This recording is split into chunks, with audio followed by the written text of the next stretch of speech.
आप बताओ, आप सब व्यापारी लोग यहाँ पर बैठे हो, मुझे तो कोई समझ नहीं है व्यापार की, लेकिन आप सब जानते होगे, परिचित होगे कि there is always a profit and loss in the business. कोई भी व्यापार ऐसा नहीं जिसमें विशुद्ध लाभ ही हो। व्यापार जब आप करते हैं तो लाभ और हानि साथ साथ चलते हैं, और जब तक लाभ और हानि तब तक स्थिरता कैसी? व्यापार कभी भी स्थिर नहीं है। आपने बहुत जमा कर लिया, कोई आया उसने कह दिया कि कल से ये सब कागज के टुकड़े हैं, ये लो, हो गया सब झंझट समाप्त। कितनी अस्थिरता है जीवन में। तो व्यापार के धरातल पर खड़ा हुआ भाव कैसे स्थिर हो? भाव स्थिर ना हो तो सहज कैसे हो, और सहज ना हो तो फिर सरस कैसे हो? प्रेम के धरातल पर खड़ा हुआ भाव, वो प्रेम जिसे श्रीमद् भागवत सत्यम परम धीमहि कहकर प्रकीर्तित करती है, वो प्रेम जिसे नानक आद सच जुगाद सच कहकर प्रतिष्ठित करते हैं, भाव उस प्रेम के धरातल पर हो तो स्थिर है, तभी सहज है, तभी सरस है। कृष्ण नाम में आनंद नहीं है, सत्संग अरुचिकर लगता है, कथा सुनने का मन नहीं होता, सुमिरन करने बैठते हो तो मन भ्रमित होता है, चंचल होता है। अब देखो कितने अस्वस्थ हो आप, मन कितना रोगी है, कथा अरुचिकर लगती है, नाम से उपरति हो जाती है। मन कितना रोगी है, कितना मैला है।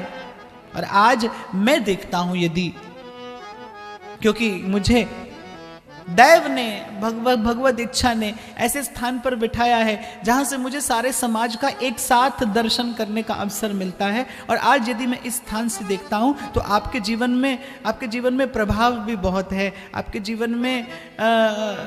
जीवन में सांसारिक उपलब्धियां भी बहुत हैं, लेकिन क्षमा करना, जीवन में कहीं ना कहीं धर्म का अभाव होता चला जा रहा है। आपके मेरे जीवन में धर्म का अभाव है, इसीलिए नितांत चहुं ओर से सुख और सामग्री से घिरे रहने के बाद भी आप और मैं कितने विचलित हैं, कितने भ्रमित हैं।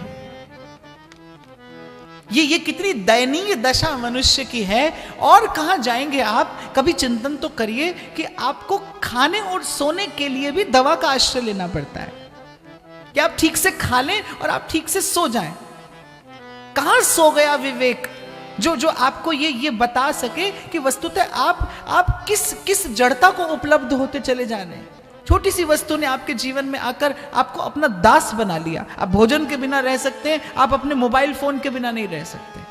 उसने आपको आकर अपना दास बना लिया, आप सेवक हो गए उसके। और जो जीव, जो चेतना जड़ता की सेवा में लगी है, उसके जीवन में सुख कैसा, उसके जीवन में आनंद कैसा? क्यों आपके जीवन में भ्रम ना हो? क्यों आप पग पग पर भूले नहीं? क्यों आपके जीवन में द्वंद्व ना हो? आप तो जड़ता के सेवक बने बैठे, जड़ वस्तुएं आपको अपना दास बनाए बैठी हैं। आप अपने जीवन की कल्पना नहीं कर सकते उन जड़ वस्तुओं के बिना। तो क्यों आप भययुक्त ना हो? कैसे भयमुक्त हो जाएं आप?